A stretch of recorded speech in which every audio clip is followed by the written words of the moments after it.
अब हम जो टॉपिक पढ़ने जा रहे हैं वो है क्वाड्रेटिक फॉर्मूला। इसको कहते हैं क्वाड्रेटिक फॉर्मूला।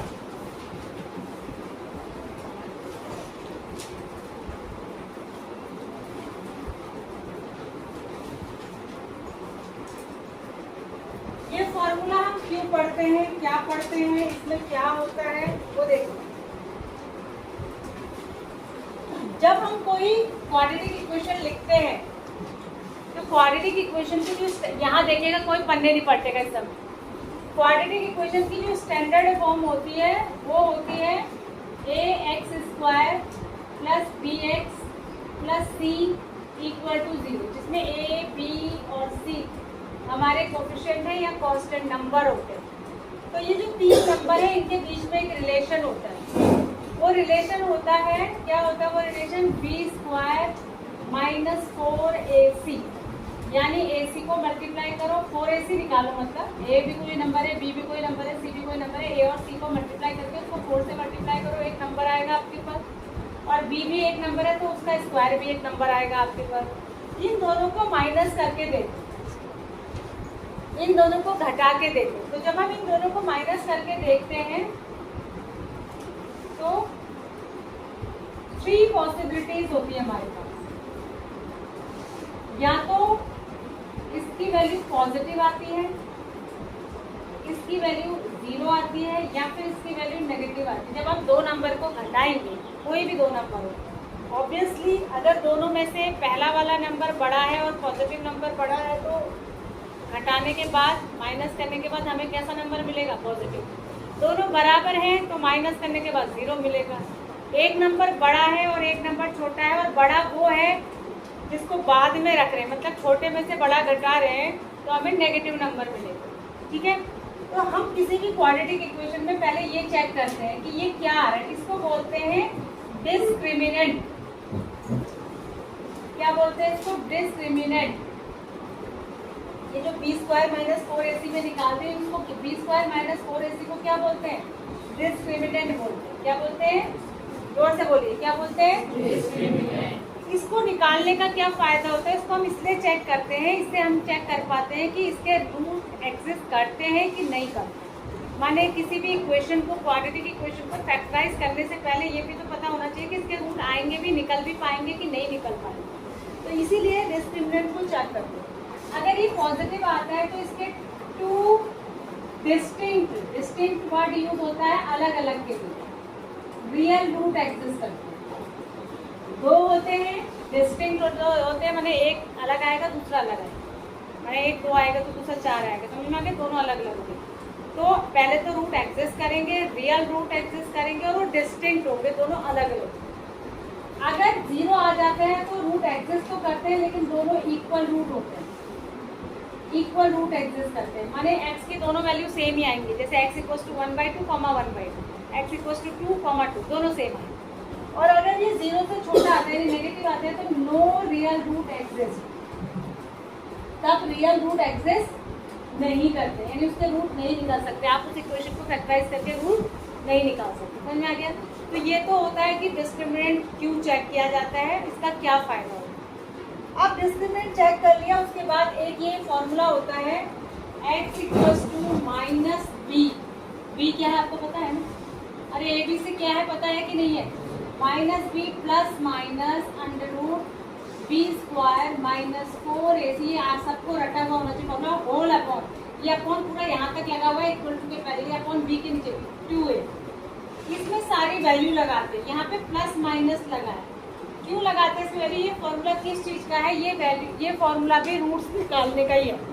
एक तो आप फैक्टराइजेशन से रूट निकालते हैं ना, x की 2 वैल्यू आती है, इस फॉर्मूले से भी आप x की 2 वैल्यू निकालते हैं। इस फॉर्मूले की जरूरत क्यों पड़ती है, कई सारी इक्वेशन ऐसी होती है जिसमें मिड टर्म स्प्लिटिंग काम नहीं करता है, जिसमें बीच वाले टर्म को तोड़ के रूट निकालना संभव नहीं होता है, नहीं निकाले जाते हैं, बहुत टिपिकल होता है। तो उस समय आप इस फॉर्मूले का इस्तेमाल कर सकते हैं। अब ऐसा नहीं है कि इस फॉर्मूले का इस्तेमाल सिर्फ तभी कर सकते हैं जहाँ पर मिड टर्म स्प्लिटिंग यूज़ नहीं हो पाता है, ऐसा नहीं। इस फॉर्मूले का यूज़ करके आप हर किसी इक्वेशन के रूट निकाल सकते हैं। समझ में आ गया। जो मिड टर्म स्प्लिटिंग से निकाल सकता है वो भी निकाल सकते हैं, जो मिड टर्म स्प्लिटिंग से नहीं निकाल सकता वो भी निकाल सकते हैं। ठीक है, समझ में आ गया। लेकिन इसको हर जगह यूज़ इसलिए नहीं करते क्योंकि ये थोड़ा सा देखने में टिपिकल, तो जहाँ पर तो मिड टर्म स्प्लिटिंग ईजिली लग रहा होता है वहाँ पे हम वो लगा दें। जहाँ पर हमें लगता है कि उससे नहीं, हमें फैक्टर नहीं मिल पा रहे, दो ऐसे फैक्टर नहीं मिल पा रहे जो इस क्राइटेरिया को सेटिस्फाई करें जो हमें चाहिए, तब आप इससे निकाल सकते हैं। अब आप सोचेंगे इससे दो कैसे निकलते हैं, तो ऐसे निकलते हैं, यहाँ प्लस माइनस लगा हुआ है, तो जो भी b की वैल्यू होती है माइनस b की, उसके साथ एक बार इस वैल्यू को प्लस में लेते हैं, एक बार किस में लेते हैं माइनस, तो दो रूट आते हैं। ठीक है, तो इसको कहते हैं क्वाड्रेटिक फॉर्मूला, हर बच्चे को आना चाहिए। इससे सॉल्व करने के लिए क्वेश्चन आते हैं और डिस्क्रिमिनेंट से बेस करके भी क्वेश्चन आते हैं। यहाँ पर तुमको बताया गया है कि दो रूट अलग अलग कैसे निकालेंगे, एक हो जाएगा minus b upon two a plus this और एक हो जाएगा minus b upon two a minus this. इस क्वेश्चन को एक बार प्लस कर रहे हैं, एक बार माइनस कर रहे हैं, लेकिन ये तभी होगा जब greater than equal to zero पे तो डिस्टिंक्ट रूट एग्जिस्ट करते हैं, वैसे greater than equal to zero लिखना चाहिए, क्योंकि रूट एग्जिस्ट तब करते हैं जब क्या होता है ये पॉजिटिव आए या फिर जीरो आए, और अगर नेगेटिव आता है तो रूट एग्जिस्ट नहीं करते। यहाँ पर सिर्फ इसने एक डिस्टिंक्ट रूट की बात की है तो इसने पहले ग्रेटर देन लगाया। ठीक है, दोनों कंडीशन दे दी इसने। अगर ये वाला क्वेश्चन जीरो होता है तो बस यही हो जाएंगे। अभी मैं क्वेश्चन करके बताऊंगी तब तुम्हें समझ में आएगा। इसको कहते हैं डिस्क्रिमिनेंट। क्या कहते हैं? डिस्क्रिमिनेंट। यहाँ पर इसने तीन कंडीशन आपको बता दी कि या तो ये B square minus 4ac greater than equal to zero तो two distinct real root exist करते हैं, अगर इक्वल टू जीरो तो two equal real root exist करते हैं, और अगर लेस देन जीरो यानी नेगेटिव आएगा तो नो रियल रूट एग्जिस्ट, तब रियल रूट एग्जिस्ट नहीं करते। ये आपको लिखना है कॉपी में डिटेल।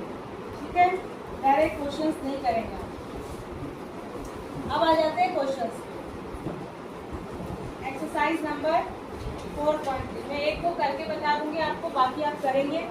पहला ये है क्वेश्चन, फाइंड द नेचर। देखो, जब नेचर ऑफ द रूट, इसको कहते हैं nature of the root find करना। हमारे जब आप डिस्क्रिमिनेंट चेक करते हैं, क्या चेक करते हैं? डिस्क्रिमिनेंट चेक करते हैं, तो उससे उसका मतलब क्या होता है कि nature of the root check करना है कि रूट का नेचर कैसा है, डिस्टिंक्ट है कि सेम है या एग्जिस्ट करते हैं नहीं करते हैं। तो कई बार बच्चों को ये पढ़ के समझ में ही नहीं आता कि क्वेश्चन में क्या करना है। Nature of the root check करने का मतलब क्या है कि आप डिस्क्रिमिनेंट चेक करिए और उसके बाद कह रहे हैं इफ रियल रूट एग्जिस्ट, अगर एग्जिस्ट करते हैं तो उनको निकालिए भी। बात समझ में आ गई? समझ में आ गई? तो पहले हम डिस्क्रिमिनेंट को, पहले हम nature of the root check करेंगे। पहला इक्वेशन देखिए, ये है 2x² minus 3x plus 5 equals to 0। Question में स्टेप बाय स्टेप बता रहे हो, ध्यान रखेंगे और एग्जाम में ऐसे ही करते हैं। पहले आप लिखेंगे comparing the given equation with standard form. आप कहेंगे कि आप जो है इस इक्वेशन की तुलना स्टैंडर्ड फॉर्म से कर रहे हैं, तो ऊपर आप ये लिख देंगे, इसके नीचे आप standard form of quadratic equation लिखेंगे विच इज ax स्क्वायर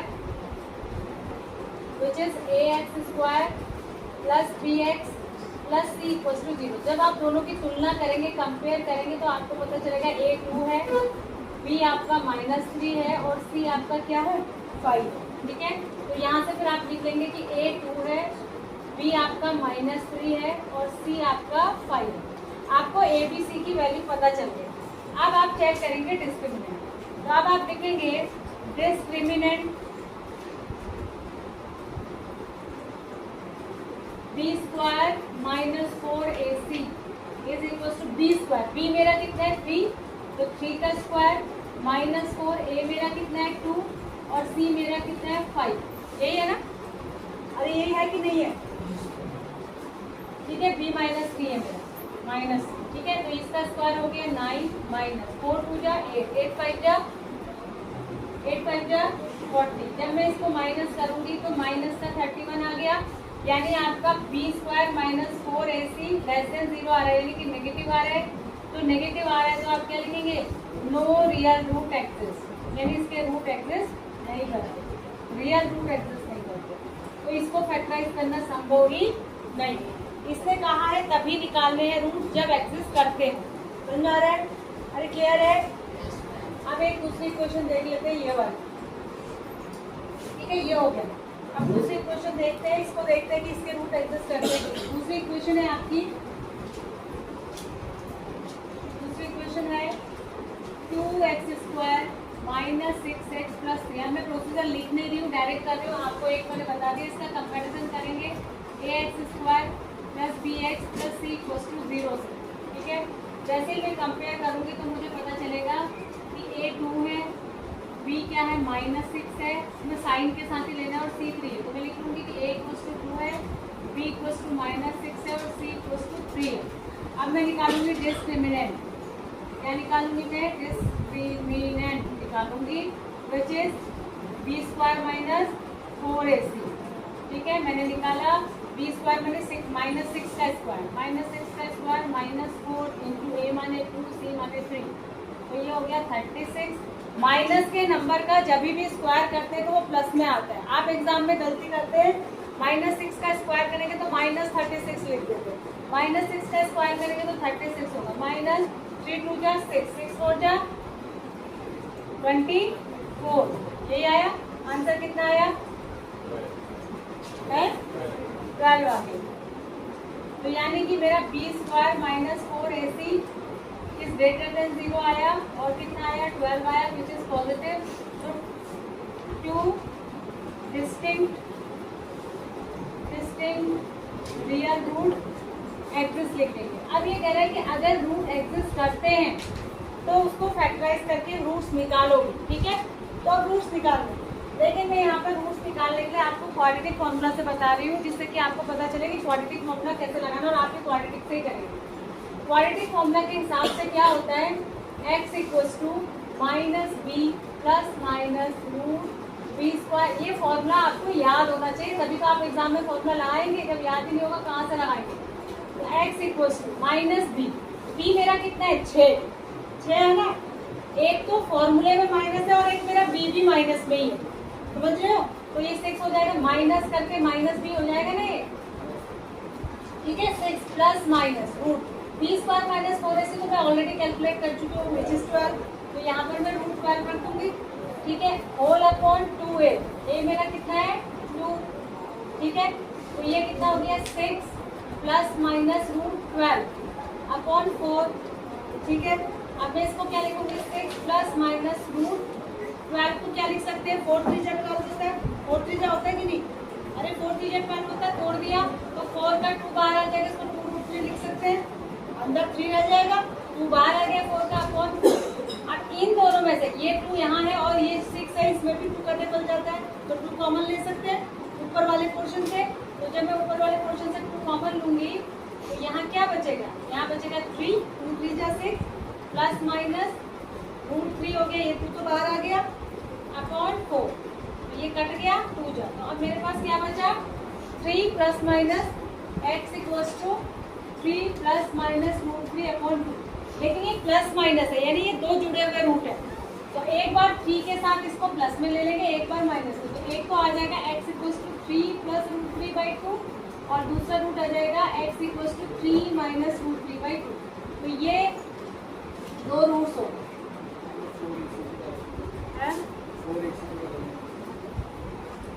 क्या कह रहे हो? नहीं करा, ये कहाँ से आया रूट? ये कहाँ से लिखा मैंने? 4ac पहले ही कैलकुलेट नहीं कर लिया था, b² - 4ac पहले तो निकाल लिया है, 12 नहीं आया था यहाँ पर। ये किसकी वैल्यू थी? इसी की तो वैल्यू आ रही है, तो उसकी वैल्यू डायरेक्ट कर दी मैंने। जब एक बार निकाले फिर वहाँ कैलकुलेट फिर से करूँ? हाँ, 2 बार करूँ? b² - 4ac तो पहले ही इसको सॉल्व कर लिया है ना मैंने। जब एक बार सॉल्व कर लिया तो वहाँ डायरेक्ट तो रखूंगी वैल्यू। यहाँ मैंने b² - 4ac निकाला है और वहाँ उसको रूट पे रख रहे, तो रूट लगेगा उसके ऊपर, क्योंकि b² - 4ac की वैल्यू किसमें है? रूट के अंदर है। तो मेरी 12 आई है तो रूट 12 होगी। हम 2 बार थोड़ी फिर से यहाँ फिर से b की और उसकी वैल्यू होगी, उसको तो मैं अलग में कैलकुलेट कर चुकी हूँ ना।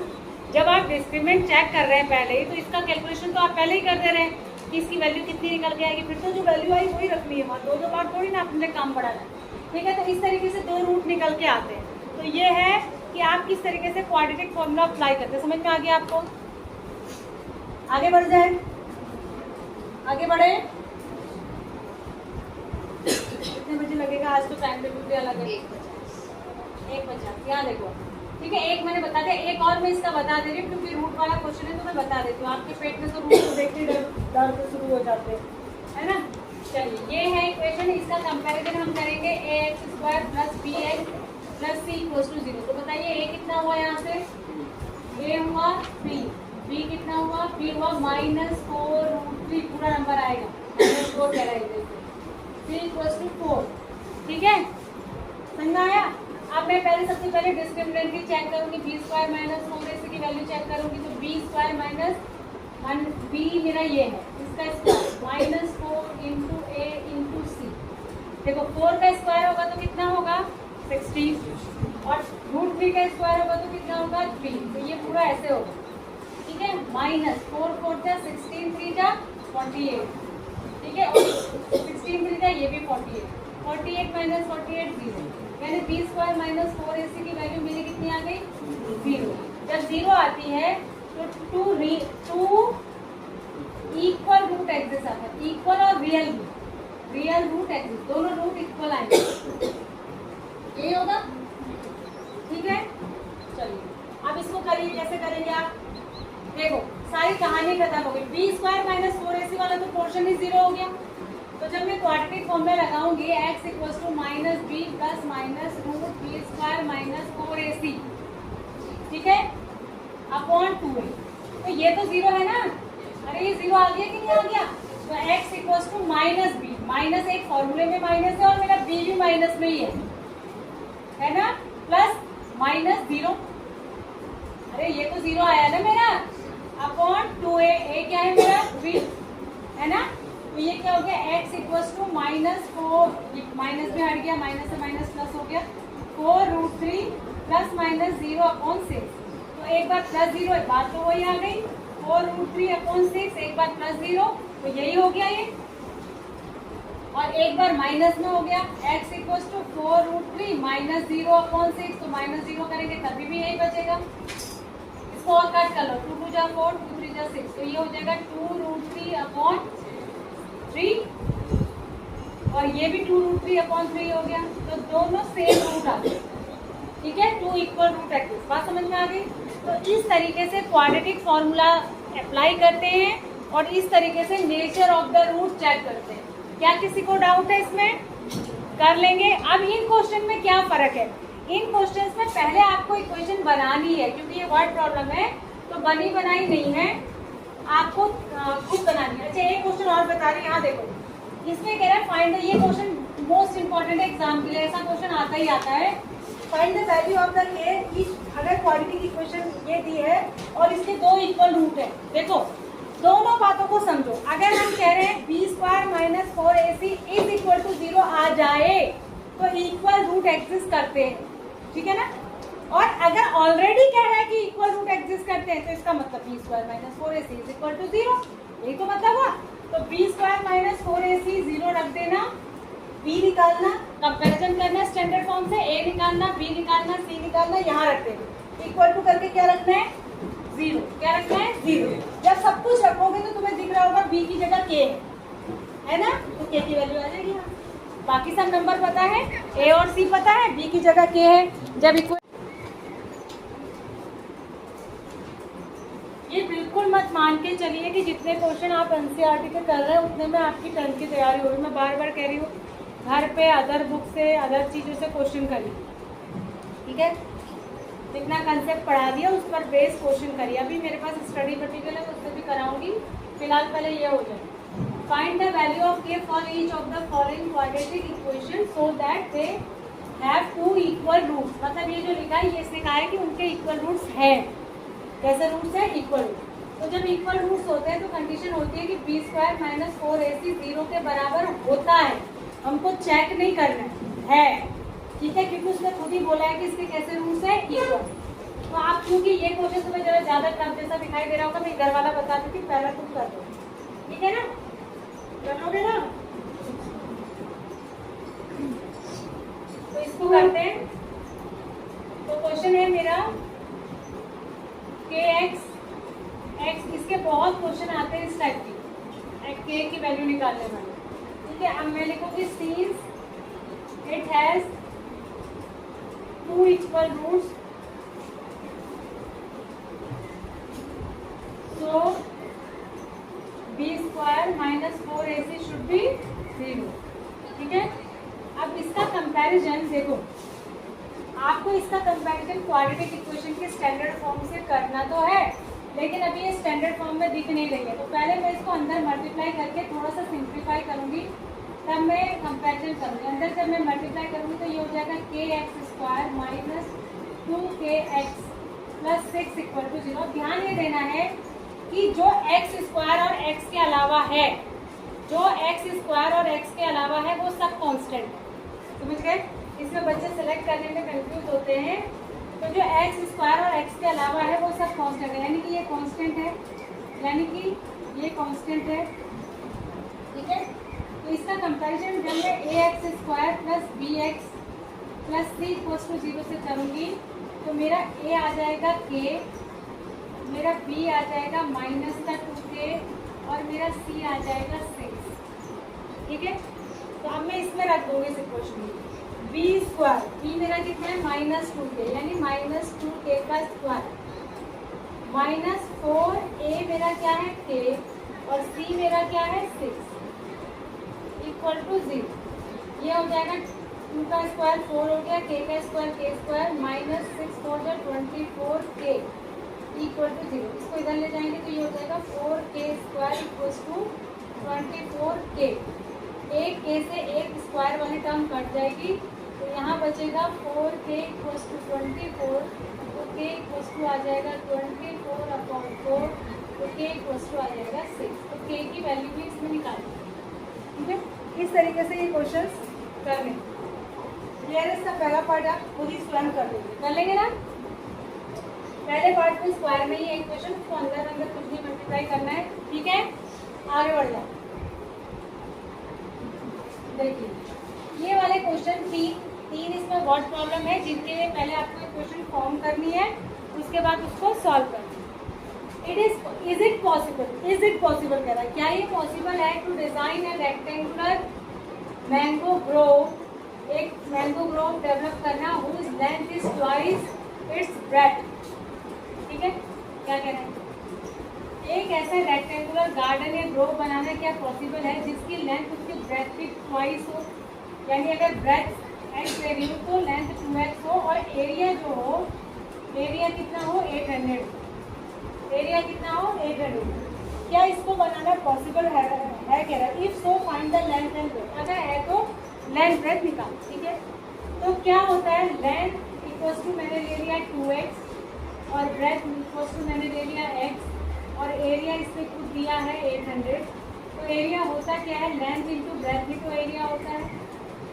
ठीक है, तो यानी 2x into x equals to 800। ठीक है, ठीक है ना। तो क्या होगा 2x², ठीक है, इक्वल्स टू 800, यानी 2x² माइनस 800 इक्वल्स टू 0। यही हुआ है ना, 2x² माइनस 800 इक्वल्स टू 0।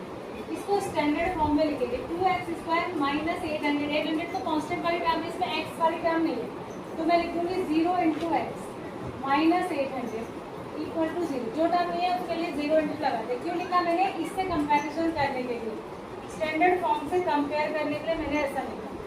तो ax² plus bx plus c equals to 0 से कंपैरिजन कर लो।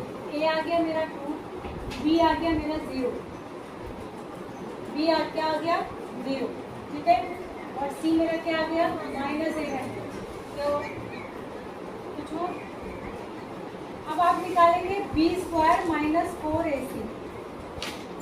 ठीक है, तो b² माने b मेरा है 0 का स्क्वायर माइनस 4, a कितना है,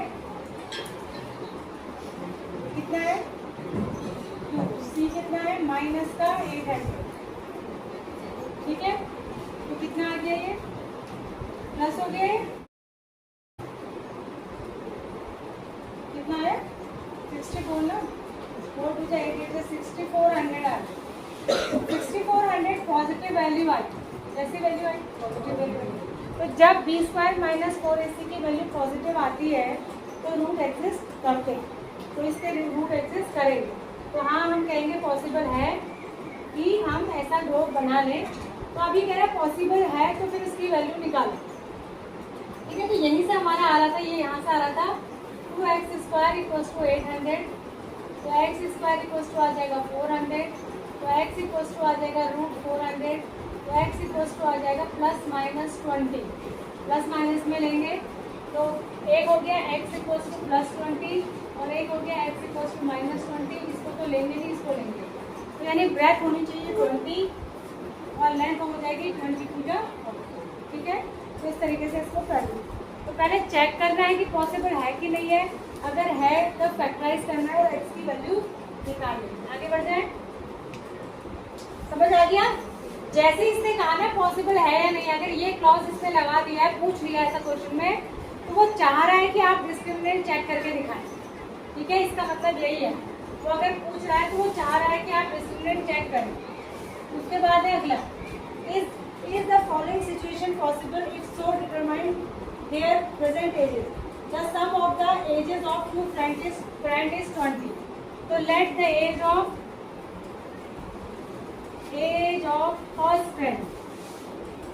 फर्स्ट फ्रेंड की एज का क्या मान लो x। अब दोनों का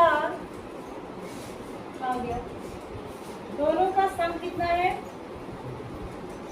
20। ठीक है, अगर मैं कहूँ दो नंबर्स का सम 20 है और उसमें से एक नंबर 8 है, तो दूसरा क्या है? क्या है दूसरा? क्या है? 12 है। कैसे पता चला आपको? 20 - 8। ठीक है, तो सम माइनस नंबर। तो similarly age of second friend क्या हो जाएगी?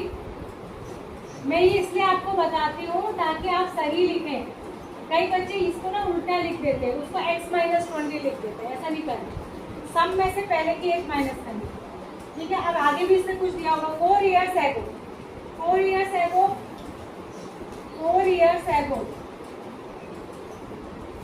एज ऑफ फर्स्ट फ्रेंड क्या हो जाएगी? 4 साल घटा दो अभी की एज में से, इक्वल टू x - 4। और सेकेंड फ्रेंड की क्या हो जाएगी? सेकेंड फ्रेंड की क्या हो जाएगी? इसमें से घटा दो 4 साल, x - 20 20 - x - 4 यानी 16 - 4x हो जाएगी। और अभी सारी नहीं हुई है, क्या उठाला जितनी चेक है सुन, अरे सुन ले, जितनी चेक है वो भी उठाना, जितनी अनचेक है वो भी उठाना। क्योंकि आपको लास्ट पीरियड अब चेक करने का टाइम नहीं, चेक है तो चल जाएगा, कल दोबारा देंगे। ठीक है, तो ये आ गई। अब आगे कह रहा है, ये तो हमने 4 साल पहले की एजेस निकाली। अब इसमें कुछ रिलेशन भी दिया था। Product of their edges in years was 48। 4 साल पहले की जो उनकी एजेस थी, उनका जो मल्टीप्लिकेशन था वो 48 था।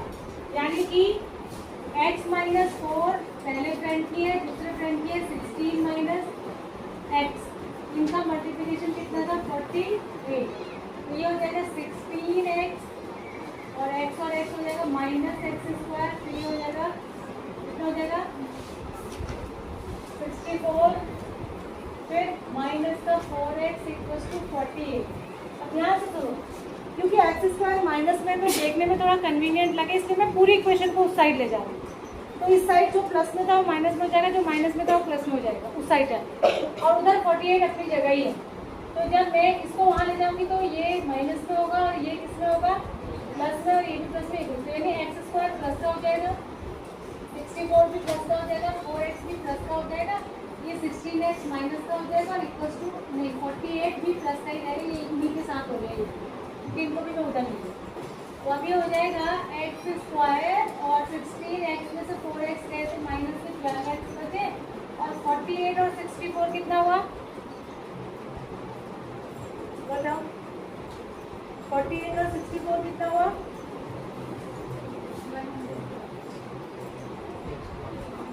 ठीक है, ये किसका हुआ? प्लस का ही हुआ, ये भी प्लस हो गया ना उधर जाके, इक्वल टू 0। ठीक है, तो अभी इसका कंपैरिजन, मेरी इक्वेशन आई x² - 12x + 112 = 0। इसका कंपैरिजन करूँगी ax² + bx + c से। तो मुझे पता चलेगा कि a मेरा 1 है, b मेरा 12 है माइनस का, और c मेरा है 112। अब मैं चेक करूँगी डिस्क्रिमिनेंट डिस्क्रिमिनेंट चेक करोगे बी स्क्वायर माइनस 4ac, क्योंकि ये कह रहा है सिचुएशन एग्जिस्ट भी करती है नहीं करती, ये बताओ पहले।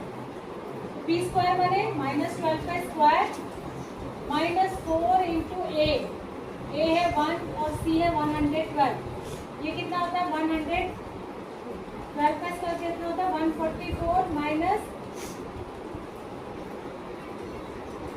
ये देखो जब मैं इसको माइनस करूंगी तो एक नेगेटिव नंबर आएगा, आएगा नहीं आएगा, माइनस करके कैसा नंबर आएगा नेगेटिव, तो इसके रूट एग्जिस्ट नहीं करेंगे, no real root exist. Answer देखना एक मिनट, क्या पता कैलकुलेशन मिस्टेक तो नहीं है इसका आंसर।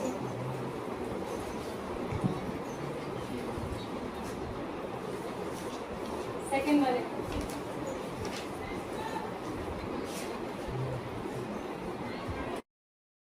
ये पता है एग्जाम में भी अगर इस चैप्टर से क्वेश्चन आए तो सबसे पहले आप B square minus 4ac check कर लेना, जब इक्वेशन बना लेंगे पता चला आप निकालने में लगे हैं एक्स की वैल्यू निकलेगी नहीं, क्योंकि उसके रूट एग्जिस्ट नहीं कर रहे हैं। ठीक है, तो सबसे पहले इक्वेशन बनाने के बाद आपको सिचुएशन चेक करने के रूट एग्जिस्ट कर रहे हैं कि नहीं कर रहे। अब अगला है, is it possible to design a rectangular park of perimeter 80। ये कह रहे हैं कि ऐसा कोई रेक्टेंगुलर पार्क डिजाइन कर सकते हैं जिसका पेरीमीटर 80 हो, पेरीमीटर कितना हो 80 एंड एरिया कितना हो, कभी कभी ना इससे पता नहीं क्या बन जाता है, पेरीमीटर 80 हो और एरिया कितना हो 400 हो। क्या ऐसा process, if so find its length and breadth, find its length and, तो कैसे करेंगे,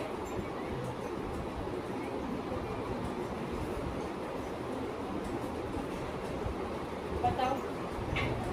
देखो अगर पेरीमीटर 80 है तो उसका मतलब हो गया 2 into length plus breadth equals to हो गया 80, length plus breadth equals to हो गया 80 अपॉन टू, बोल कौन लाया लगातार 40, यानी लेंथ प्लस ब्रेथ हो गया 40।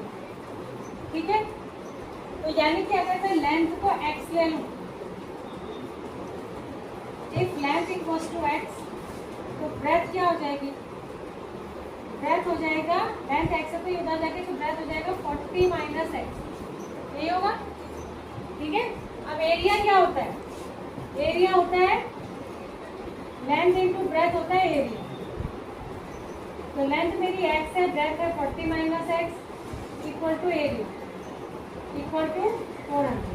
ठीक है, अंदर मल्टीप्लाई करो 40x minus x square equal to 400, इसको जब मैं इधर लाऊंगी तो इक्वेशन क्या बनेगी, क्या बनेगी इक्वेशन, x को इधर ले जा रही हूँ ताकि वो पॉजिटिव में आ जाए, 40x माइनस हो जाएगा 400 अपनी जगह पे ही है इक्वल टू 0। इसका कंपैरिजन करेंगे ax square plus bx plus c equal to 0 से, तो a हो गया 1, ठीक है, a हो गया 1, b हो गया माइनस का 40 और c हो गया 400 प्लस का। अब आप डिस्क्रिमिनेंट चेक करिए, डिस्क्रिमिनेंट चेक करिए क्योंकि ये सिचुएशन एग्जिस्ट करती है नहीं करती है पूछा है, तो बी स्क्वायर माइनस 4ac निकालेंगे, बी स्क्वायर, बी कितना है मेरा, अच्छा एक चीज़ और, हाँ बी कहाँ गया, ये है ना इक्वेशन, बी कितना है माइनस का 40 माइनस 40 स्क्वायर माइनस 4, ए कितना है 1 है और सी कितना है मेरा 400, बी स्क्वायर 40 का स्क्वायर हो जाएगा 1600, ठीक है, और 4 से ये भी हो जाएगा 1600 इक्वल टू 0, यानी बी स्क्वायर माइनस 4ac की वैल्यू कितनी आई 0। तब जब 0 आ जाती तब भी रूट एग्जिस्ट करते हैं, लेकिन दोनों बराबर होते हैं, तो इसका मतलब ये तो समझ में आ गया कि रूट एग्जिस्ट करते हैं। अब एग्जिस्ट करते हैं तो अब यहाँ से निकाल लो, ठीक है, कैसे निकालेंगे, क्वाड्रेटिक फॉर्मूला से निकाल लो, x equal to minus b plus minus root b square minus 4ac equal to 2 upon 2, तो ये हो जाएगा x equal to minus b, b मेरा क्या है माइनस 40 और एक माइनस फॉर्मूले में तो 40 हो गया, प्लस माइनस ये 0 आ गया था अपॉन 2 इंटू ए माने 1, तो एक हो गया 40 प्लस 0 अपॉन 2 और एक हो गया 40 माइनस 0 अपॉन 2, तो ये भी आ जाएगा 20 और ये भी आ जाएगा 20, तो दोनों क्या हो जाएंगे 20 इंटू 20, यानी इसकी लेंथ भी 20 यानी इसकी ब्रेथ भी 20, यानी कि ये क्या होगा स्क्वायर, क्या होगा स्क्वायर। ठीक है, लेंथ कितनी आ गई 20, पहले नहीं पता था ना हमको स्क्वायर है, तो पहले हम लेंथ ब्रेथ कह रहे थे, अब साइड बोल देंगे इसको, ब्रेथ भी 20, so it will be a square. तो that's it for this chapter. Chapter खत्म, एक्सरसाइज खत्म, और यहाँ आपके 4 चैप्टर इतनी स्वाहा हो गए। ठीक है, और आपको कुछ नहीं आता। एक बार देख लीजिए मोटे मोटे तौर पे इस चैप्टर में आपने क्या क्या पढ़ा। अ क्वाड्रेटिक इक्वेशन, ध्यान सुनो, a quadratic equation in the variable x is in the form, ये है standard form, ax square plus bx plus c equals to 0 where a b c are the real numbers and a should not be equals to 0। ये मैंने आपको बता दिया था, क्योंकि अगर a 0 हो जाएगा तो ये टर्म 0 हो जाएगी और x स्क्वायर वाली टर्म ही 0 होगी, तो क्वाड्रेटिक रही नहीं, तो ये नहीं होना चाहिए। उसके बाद है a real number alpha is said to be a root of the quadratic equation this if ax square plus b alpha plus c equals to 0। ठीक है, किसी को भी इसका रूट तब कहेंगे जब उसकी वैल्यू इक्वेशन में रखने पर इक्वेशन क्या हो जाए, बैलेंस हो जाए, 0 के बराबर हो जाए। ठीक है ना, and the roots of the quadratic equation this equals to 0 are the same, और ऐसी कंडीशन में क्या होगा, रूट्स क्या होंगे, सेम हो। If we can factorise ax square plus bx plus c and a is not equals to 0 into a product of 2 linear factors, then the roots of the quadratic equation this can be found by equating each factor to 0। भाई ये कह रहा है कि जब आप इसको factorise कर लेते हैं और आपके पास 2 फैक्टर आ जाते हैं लास्ट में, तो फिर आप x की 2 वैल्यू कैसे निकालते हैं, जैसे ये आया और ये आया, ऐसा आ गया, तो फिर x की वैल्यू क्या निकालते हैं, एक बार ये इक्वल्स टू 0 रखते हैं तो x ये आ जाता है, एक बार ये इक्वल्स टू 0 रखते हैं तो x की दूसरी वैल्यू आ जाती है। तो यही कह रहे हैं क्वाड्रेटिक फॉर्मूला है x equals to minus b plus minus root b square minus 4ac upon 2a। यहाँ पर से आप डिस्क्रिमिनेंट भी कैलकुलेट करते हैं। ठीक है ना, और अगर ये 0 के बड़े हैं बराबर आता है तो रूट एक्सिस्ट करते हैं, और नहीं आता है तो 0 से छोटा आता है तो रूट एक्सिस्ट नहीं करते। और तीनों कंडीशन में क्या क्या होता है वो इसे यहाँ पे दे रखा है, 3 कंडीशन होती है। पहली कंडीशन मैंने सुबह भी बताई थी कि अगर 2 डिस्ट्रिक्ट रूट के लिए कंडीशन ये है कि इसकी वैल्यू पॉजिटिव आनी चाहिए, यानी 0 से बड़ा नंबर आना चाहिए, 0 से बड़ा आएगा तभी पॉजिटिव कराएगा। दूसरी इक्वल रूट्स तक होते हैं जब ये बराबर 0 के आ जाता है, इसका मतलब दोनों रूट्स बराबर होते हैं। और जब ये 0 से छोटा का मतलब है नेगेटिव, 0 से छोटा नंबर कैसे लिखा जाता है, नेगेटिव नंबर होता है, तो ऐसे आ जाता है तो रूट एग्जिस्ट नहीं करते। रूट एग्जिस्ट नहीं करने का मतलब ये बिल्कुल नहीं है कि रूट ही एग्जिस्ट नहीं करते, उसका मतलब है कि रियल रूट एग्जिस्ट नहीं करते। जो रियल नंबर सिस्टम आप पढ़ते हैं, यहाँ पहला चैप्टर रियल नंबर था, उसमें रूट एग्जिस्ट नहीं करते। तो फिर कैसे रूट एग्जिस्ट करेंगे, इमेजिनरी रूट क्या होता है वो आपको जानने की अभी ज़रूरत नहीं है, ये कंसेप्ट आपका 11th में है, कॉम्प्लेक्स नंबर्स, वहाँ आप पढ़ेंगे इमेजिनरी नंबर क्या होते हैं, और फिर अगर इमेजिनरी रूट्स एग्जिस्ट करते हो तो उसको कैसे निकालते हैं। ठीक है, यहाँ पर आप समझ लीजिए कि आपके रूट एग्जिस्ट नहीं करते। ये था चैप्टर 4।